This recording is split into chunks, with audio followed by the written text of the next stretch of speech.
بسم اللہ الرحمن الرحیم الحمد للہ وکفیٰ وسلام علی عبادہ الذین اصطفیٰ اما بعد۔ سلسلہ دروس قرآن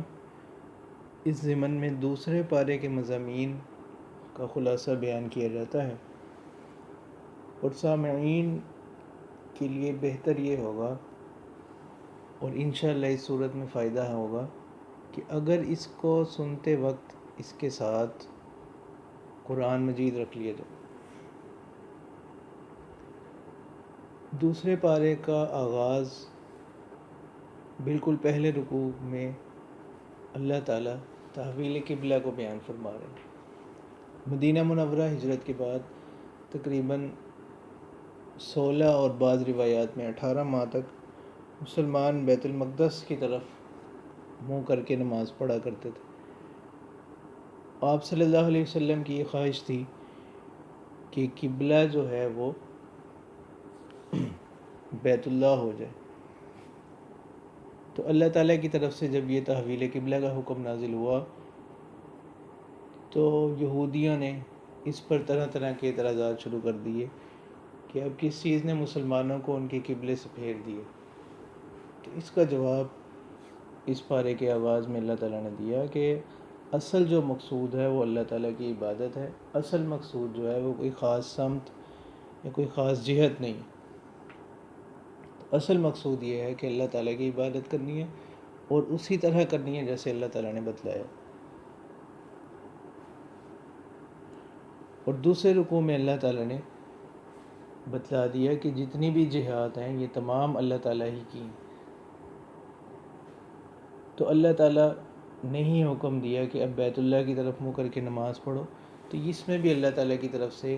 یہ ایک نعمت اور عظیم احسان ہے کہ اللہ تعالیٰ نے ایک خاص قبلے کو متعین فرما دی۔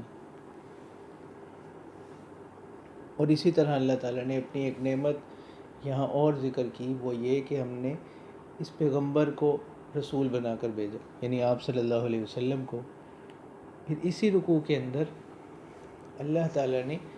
ذکر کی اہمیت کو بیان فرمایا کہ اللہ تعالیٰ کی ذات جو انسانوں کی خالق ہے، تو بندوں کو چاہیے کہ وہ اس ذات کو یاد رکھیں، اور ذکر صرف زبان سے چند کلمات کا پڑھ لینا نہیں، بلکہ تمام نیکی کے جو کام ہیں وہ ذکر میں داخل ہیں۔ تمام شریعت کی جو تعلیمات ہیں ان کو شریعت کے معیار پر ادا کرنا یہ بھی ذکر میں داخل ہے۔ اور اسی کے ساتھ یہاں شکر کی تلقین کی گئی کہ انسان کو اللہ تعالیٰ نے جو بھی نعمتیں عطا کیں اس میں اس کا اپنا کوئی کمال نہیں، تو جب اس کا اپنا کوئی کمال نہیں تو اچھا انسان وہی ہے جو اپنے محسن کو یاد رکھے، اس کے احسان کی قدر کرے، اس کے احسان کو تسلیم کرے۔ اور تیسرے رکوع کا جو آغاز ہے اس میں اللہ تعالیٰ فرما رہے ہیں کہ جب بھی کوئی مشکل گھڑی آئے، جب بھی کوئی مصیبت کا وقت آئے، کوئی آزمائش آئے، جو کہ آزمائشیں آئیں گی، تو اس وقت انسان کا رویہ کیا ہونا چاہیے؟ تو یہاں پر خاص طور پر اللہ تعالیٰ نے فرمایا کہ مصیبت کے وقت میں، آزمائشوں کے وقت میں بھی اللہ تعالیٰ کی طرف ہی رجوع کرنا ہے۔ ایک تو نماز کی طرف توجہ کرنی ہے، اور دوسرا یہ کہ مصیبت کے وقت میں، آزمائش کے وقت میں صبر کرنا ہے، اس مصیبت کو صبر کے ساتھ برداشت کرنا ہے۔ یہ نہیں کہ جیسا کہ عام طور پر دیکھا جاتا ہے کہ ایسے مواقع پر لوگ اپنی زبان سے بسا اوقات ایسے کلمات بھی نکال دیتے ہیں جو کہ کفری آتے ہیں۔ اور اللہ تعالیٰ نے فرمایا اسی رکوع کے اندر کہ وہ لوگ جو دشمنان اسلام ہیں ان کا انجام بھی برا ہو۔ اور اسی رکوع کے اندر اللہ تعالیٰ فرما رہے ہیں کہ اصل جو عبادت کے لائق ذات ہے وہ صرف اللہ تعالیٰ ہی کی ذات ہے۔ چوتھے رکوع کے آغاز میں اللہ تعالیٰ نے اپنے قدرت کی نشانیوں کو بیان کیا کہ اللہ تعالیٰ نے جو زمین و آسمان کو تخلیق کیا، دن رات کی تخلیق کی، تو اس میں بھی عقل والوں کے لیے نشانیاں ہیں کہ وہ ان کو دیکھ کر پہچانے کہ ان کو بنانے والی کوئی ذات، قادر مطلق ذات وہ موجود. اور وہ لوگ جو اللہ تعالیٰ کے علاوہ دیگر چیزوں کو معبود بناتے ہیں، اللہ تعالیٰ کو چھوڑ کر دیگر چیزوں کی پوجا کرتے ہیں، تو اللہ تعالیٰ فرما رہے ہیں کہ جن چیزوں کو یہ اللہ کو چھوڑ کر پکارتے ہیں، وہی چیزیں قیامت کے دن ان لوگوں سے اپنی برات کا، بیزاری کا اعلان کریں گے. تو اس وقت یہ لوگ بھی حسرت کریں گے، افسوس کریں گے کہ کاش اب ان کے لیے لوٹنا ہوتا تو ہم بھی ان سے اسی طرح اپنی بیزاری کا اعلان کرتے. لیکن اس وقت کی یہ جو ندامت ہے، اس وقت کی حسرت ہے، یہ ان کے کسی کام نہ آئے گی. تو یہ بھی قرآن کا اعجاز ہے اور اللہ تعالیٰ کا بڑا احسان ہے اپنے بندوں پر کہ اللہ تعالیٰ نے تمام باتیں، تمام احوال وہ کھول کھول کر قرآن مجید میں بیان فرما دیے تاکہ لوگ ان باتوں کو پڑھ کر اس سے نصیحت اور عبرت حاصل کریں. 5ویں رکوع کے آغاز میں اللہ تعالیٰ نے اپنے بندوں کو اس بات کی ترغیب دی کہ وہ عقل حلال کھانے کی طرف اپنی رغبت رکھیں، کہ ان کا جو کھانا پینا ہو، ایک تو کھانا پینا بھی حلال ہو، اور جس ذریعے سے وہ اس کھانے کو حاصل کر رہے ہیں، اپنی ضروریات کو حاصل کر رہے ہیں، وہ ذریعہ بھی حلال ہو، کیونکہ اس کا اثر جو ہے انسان کی طبیعت پر، انسان کے اخلاق پر پڑتا ہے. اور اللہ تعالیٰ کے جو ٹھکرائے ہوئے لوگ ہیں، شیطان مردود، اس کی راہ پر چلنے سے بچیں. اور اللہ تعالیٰ کی جو آیات ہیں، جو قرآن و سنت کی تعلیمات ہیں، ان کا ہرگز کسی بھی قیمت پر سودا نہ کریں. اگر وہ ان کے عوض میں پوری دنیا اور اس کا ساز و سامان بھی لے لیا جائے تو وہ بھی اللہ تعالیٰ کی آیات کے مقابلے میں، دین اسلام کی تعلیمات کے مقابلے میں ثمن قلیل ہی کا درجہ رکھتا ہے. 6واں رکوع جو ہے اس میں ابواب البر، نیکی کی اہم تعلیمات، نیکی پر مشتمل اہم ہدایات کو بیان کیا گیا. اور یہ انتہائی اہم آیت ہے. اس سے یہ معلوم بھی ہو گیا کہ اسلام محض چند رسومات کا، چند عبادات کا نام نہیں ہے، بلکہ اسلام کا تعلق جس طرح عبادات کے ساتھ ہے، اسی طرح اسلام کا تعلق عقائد کے ساتھ بھی ہے، اسی طرح اسلام کا تعلق انسان کے معاملات کے ساتھ بھی ہے، اسی طرح اس کا تعلق انسان کے اخلاق کے ساتھ بھی ہے. اسی رکوع کے اندر مختلف احکامات بیان کیے گئے. ان میں سے ایک یہ کہ اگر کوئی کسی کو قتل کر دے تو اللہ تعالیٰ فرما رہے ہیں کہ بدلے میں اس شخص کو بھی قتل کیا جائے گا قصاصاً، اس کے بدلے کے طور پر. اور یہاں پر ایک عجیب بات یہ بتلائی گئی کہ اللہ تعالیٰ فرماتے ہیں کہ اس قصاص کے حکم کے اندر زندگی ہے، کہ جب اس سے باقی لوگوں کو نصیحت حاصل ہوگی، باقی لوگوں کو اس سے عبرت حاصل ہوگی، تو وہ آئندہ کے لیے اس کام سے اجتناب کریں گے. اسی طرح یہاں پر ایک اہم حکم جو ہے وہ وصیت سے متعلق ہے، کہ اگر کوئی شخص قریب الوفات ہو تو وہ اس وقت میں وصیت کرے. تو یہ حکم پہلے فرض کا درجہ رکھتا تھا، لیکن جب باقاعدہ میراث کے احکام نازل ہو گئے، وراثت کے احکام آ گئے، تو اب علماء فرماتے ہیں کہ اس کی فرضیت باقی نہیں رہی، البتہ مستحب ہے وصیت کرنا. اور یہ بہتر بھی ہے کہ انسان ہر وقت جو ہے وہ اپنی وصیت تیار رکھے، تاکہ اگر خدا نخواستہ اس کے ساتھ کوئی حادثہ کسی وقت پیش آ جاتا ہے تو اس کے پیچھے جو اس کے ورثاء ہیں ان کو بھی اس کے معاملات کا علم. 7واں رکوع جو ہے اس میں روزے کی جو فرضیت ہے، اس کا مقصد بیان کیا گیا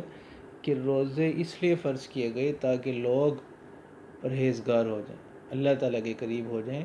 اور یہ بھی سال کے 12 مہینے میں نہیں، صرف گنتی کے چند ایام ہیں، ایک مہینہ، اس میں یہ روزے جو ہیں وہ فرض کیے گئے. اسی رکوع کے اندر اللہ تعالیٰ فرماتے ہیں کہ اصل وہ ذات جس کے سامنے لوگ ہاتھ پھیلائیں، جس سے لوگ سوال کریں، وہ اللہ تعالیٰ ہی کی ذات ہے۔ تو اللہ تعالیٰ نے بڑے خوبصورت انداز میں یہاں پر بیان کیا کہ جب میرے بندے مجھ سے کچھ سوال کریں، مجھ سے کوئی چیز مانگیں، تو میں ان کے بہت قریب ہوں، اور میں پکارنے والے کی پکار کا جواب دیتا ہوں جب وہ مجھے پکارتے ہیں۔ اور اسی طرح اس رکوع کے اندر اس چیز سے منع کیا گیا کہ لوگ آپس میں ایک دوسرے کا مال، اپنے کسی دوسرے بھائی کا مال باطل طریقوں سے، ناجائز طریقوں سے جو ہے وہ اس حاصل نہ کریں۔ اگلے رکوع کے اندر 8واں رکوع، اس کے آغاز میں اللہ تعالیٰ فرماتے ہیں کہ یہ جو چاند کا بڑھنا گھٹنا ہے، اس کے اندر بھی اللہ تعالیٰ کی حکمتیں ہیں کہ بہت سی عبادات ہیں جن کا تعلق جو ہے وہ چاند کے اعتبار کے ساتھ ہے، قمری حساب کے ساتھ ہے، اور ویسے بھی قمری حساب کی معلومات رکھنا یہ فرض کفایہ میں داخل ہے، فرض کفایہ کا درجہ رکھتا ہے کہ اگر بعض مسلمان بھی اس کو ادا کر لیں تو باقیوں کی طرف سے یہ فریضہ ادا ہو جائے۔ اسی طرح اس رکوع کے اندر اللہ تعالیٰ نے ایک اہم ہدایت جو ہے وہ اپنے بندوں کو یہ دی کہ ہر کام اس کے اندر ایک ترتیب اور ایک اسلوب ہونا چاہیے، یعنی اس کا کام بے ترتیب بے ربط نہ ہو، اس میں اسلوب ہو، ایک ترتیب ہو کہ ہر کام کو اس کے طریقہ کار کے مطابق کیا جائے، ہر چیز کو اس کے درجے میں رکھا جائے، اس کے درجے سے اس کو بڑھایا یا کم نہ کیا جائے۔ اسی طرح اس رکوع کے اندر اللہ تعالیٰ نے جہاد کو بیان کیا، جہاد کی مشروعیت کو بیان کیا کہ جہاد کا مقصد جو ہے وہ اللہ تعالیٰ کی دین کی سربلندی ہونا چاہیے، کوئی ذاتی اغراض، کوئی ذاتی مفاد یا ذاتی فائدہ، ذاتی لالچ مقصود نہ ہو۔ اسی طرح اس رکوع میں اللہ تعالیٰ کی راہ میں خرچ کرنے کا حکم دیا گیا کہ لوگ اللہ تعالیٰ کی راہ میں خرچ کریں۔ 9ویں رکوع کا جو آغاز ہے وہ اشہر حج کے ذکر سے کیا گیا کہ حج کے مہینے شوال، ذوالقعدہ اور ذوالحجہ اشہر حج کیا ہیں اور حج کے اہم مناسک کیا ہیں، اس کو، ان مناسک کو جو ہے اس رکوع کے اندر بیان کیا گیا۔ اور اللہ تعالیٰ نے اس رکوع میں ایک اہم بات یہ بتلائی کہ اللہ تعالیٰ کے بندوں میں بعض لوگ ایسے ہوتے ہیں جو ہر حال میں، ہر وقت میں وہ اللہ تعالیٰ کی رضا کے طلبگار رہتے ہیں کہ ہمیں کسی طرح اللہ تعالیٰ کی رضامندی حاصل ہو جائے، کہ ہمارا عمل ایسا ہو کہ اس کے ذریعے سے ہم اللہ تعالیٰ کا قرب حاصل کر سکیں۔ اور اسی رکوع کے اندر ایک اہم ہدایت یہ دی گئی کہ آدھے تیتر آدھے بٹیر والا معاملہ نہ کریں۔ جب کسی نے بھی اسلام قبول کر لیا تو اللہ تعالیٰ فرماتے ہیں کہ اب پورے کے پورے دین میں داخل ہو جائے، ایسا نہ ہو کہ جہاں اپنی پسند کی کوئی حکم سامنے آ گیا، کوئی بات سامنے آ گئی، اس پر تو عمل کر لیا، جہاں اپنی طبیعت کے خلاف کوئی حکم آیا اس پر عمل نہ کیا۔ 10ویں رکوع کا آغاز اللہ تعالیٰ فرما رہے ہیں کہ یہ لوگ جو میرے مخالفین ہیں، دین اسلام کے جو مخالفین ہیں، ان کے برے اعمال ان کی نگاہوں میں ان کو پسندیدہ دکھائی دیتے ہیں کہ یہ انہی میں مگن ہو گئے ہیں، اب یہ خیر کی طرف آتے ہی نہیں ہیں۔ تو یہ ان کی بدعمالیوں کی نحوست ہے کہ وہ اتنے ان میں غرق ہو گئے کہ وہ ان کو پسندیدہ دکھائی دینے لگی کہ اب یہ اچھے کاموں کی طرف آتے ہی نہیں ہیں۔ اسی طرح اس رکوع کے اندر اللہ تعالیٰ فرما رہے ہیں کہ جب لوگ جو اہل ایمان ہوں گے ان پر آزمائشیں آئیں گی، ان کو آزمایا جائے گا، مختلف تکالیف ان پر آئیں گی، مصیبتیں آئیں گی، تنگیاں آئیں گی، تو ان تنگیوں کے بعد راحتیں ہوں گی، ان تنگیوں کے بعد آسانیاں ہوں گی۔ اور اس رکوع کے اندر ایک اہم تعلیم یہ دی گئی کہ اللہ تعالیٰ فرما رہے ہیں کہ اپنے والدین پر خرچ کریں، اپنے عزیز و اقارب پر خرچ کریں، تو خرچ کرنے کے اندر اللہ تعالیٰ فرما رہے ہیں کہ جو بھی خیر کا کام ہے، جس بھی خیر کے کام میں آپ خرچ کریں گے، اللہ تعالیٰ کو اس کا علم ہے۔ اسی طرح ایک اہم بات اس رکوع میں یہ بتلائی گئی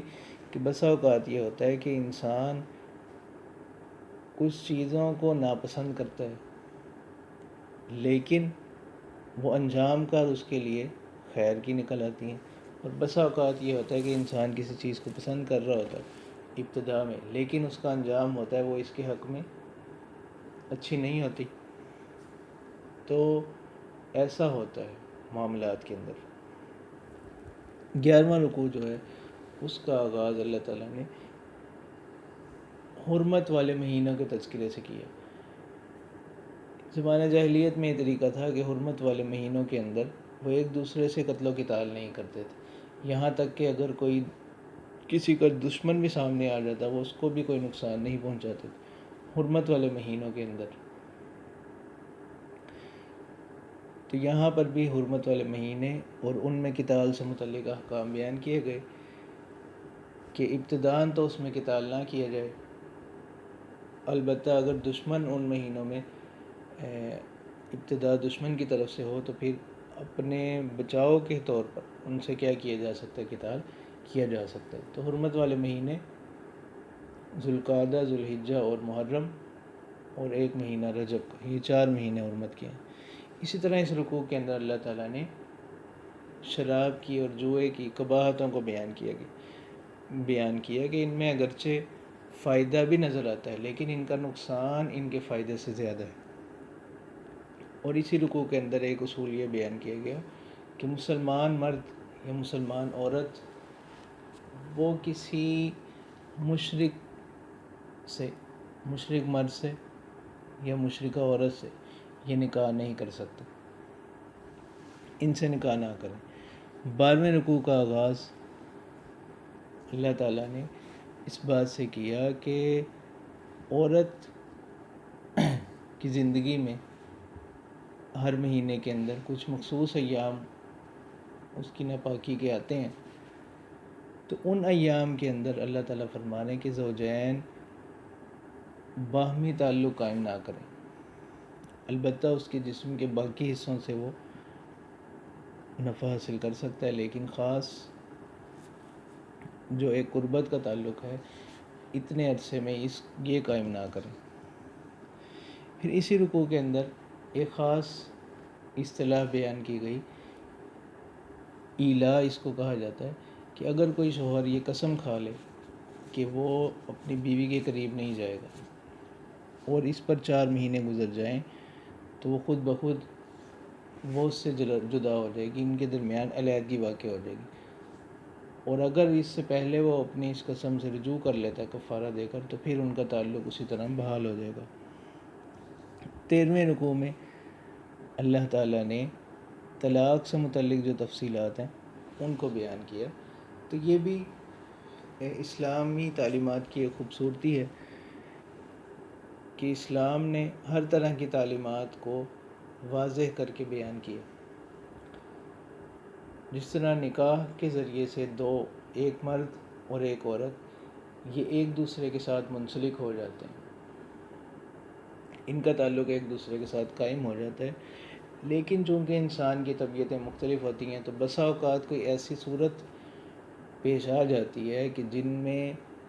اب ایک دوسرے کے ساتھ رہنا، ایک دوسرے کو برداشت کرنا، رشتوں کو نبھانا یہ ممکن نہیں رہتا۔ تو ایسی صورت میں بھی اسلام نے حل دیا، اگرچہ طلاق کو احادیث میں ناپسندیدہ ترین حلال چیز قرار دیا گیا، لیکن ایسی صورت میں ایک حل کے طور پر اس کو طلاق کو رکھا گیا،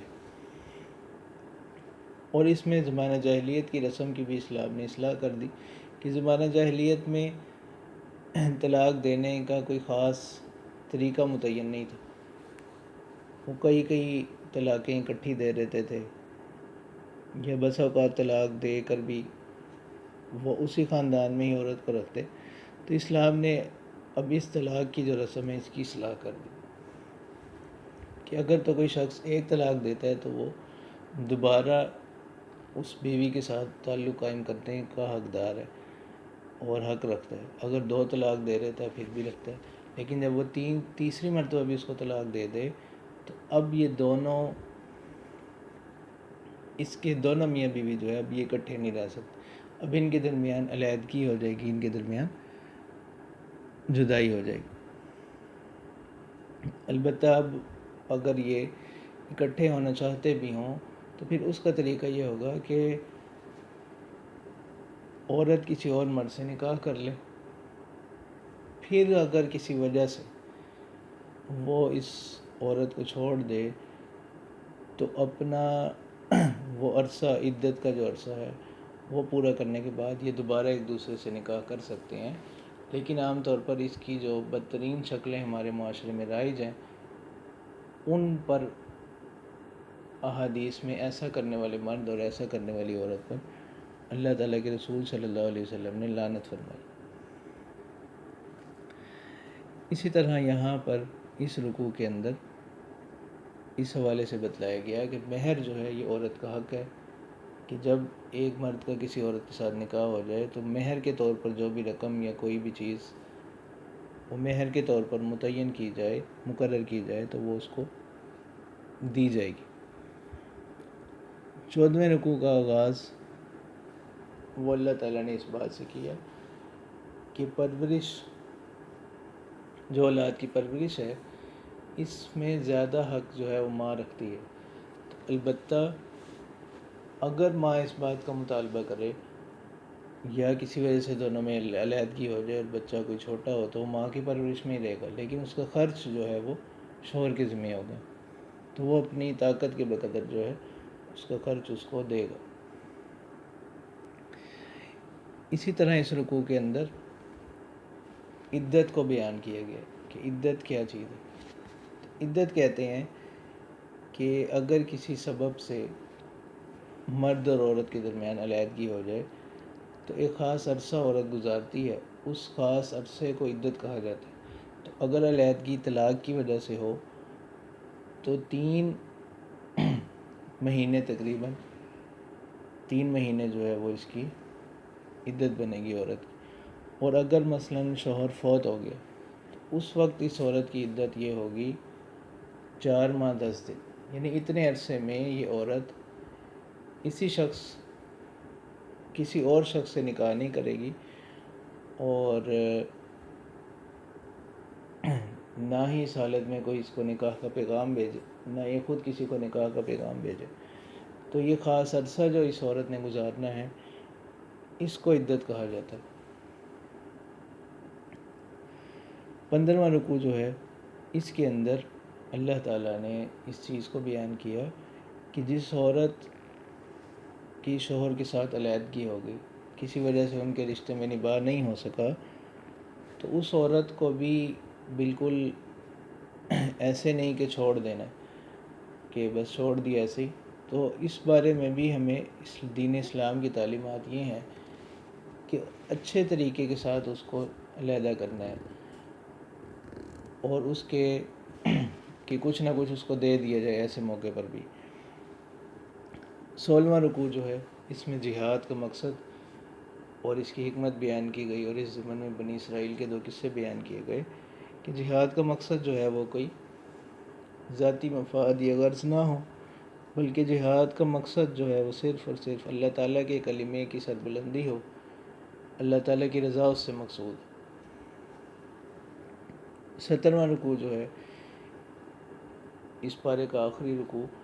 اس میں بھی وہی تسلسل گزشتہ رکوع کا چل رہا ہے اور اس کے آخر میں آپ صلی اللہ علیہ وسلم کے برحق پیغمبر ہونے کو، آپ صلی اللہ علیہ وسلم کے سچے پیغمبر ہونے کو بیان کیا گیا کہ جتنی بھی باتیں زبان رسالت سے لوگوں نے سنی، اللہ تعالیٰ کے رسول صلی اللہ علیہ وسلم نے لوگوں کو بتلائی، تو یہ ان کو وحی کے ذریعے سے معلوم ہوئی ہیں. تو ایسی باتیں بتلانا جو گزشتہ زمانے کی باتیں ہیں، پہلے جو معاملات ہو چکے ہیں، یا مستقبل کی ایسی باتیں جو عام طور پر پہلے لوگوں کو معلوم نہیں، اور آپ صلی اللہ علیہ وسلم نے اپنی زبان سے ایسی باتیں لوگوں کو بتلائیں، تو ان باتوں کا آپ صلی اللہ علیہ وسلم کی زبان سے جاری ہونا، آپ صلی اللہ علیہ وسلم کا یہ باتیں لوگوں کو بتلانا، یہ اس بات کی دلیل ہے کہ آپ صلی اللہ علیہ وسلم جو ہے وہ رسولوں میں سے ہیں اور اللہ تعالیٰ کے برحق اور سچے رسول ہیں۔ تو اسی مضمون پر اس پارے کا اختتام ہوتا ہے۔ تو دعا ہے کہ اللہ تعالیٰ اس پارے میں جتنی بھی خیر کے حوالے سے جو تعلیمات ہیں ان پر ہمیں عمل پیرا ہونے کی توفیق عطا فرمائیں، اور جو جتنے بھی امور اس بارے میں بیان کیے گئے کہ جن سے بچنا چاہیے ہمیں، تو اللہ تعالیٰ ان سے ہمیں بچنے کی توفیق عطا فرمائیں۔ وآخر دعوانا ان الحمد للہ رب العالمین۔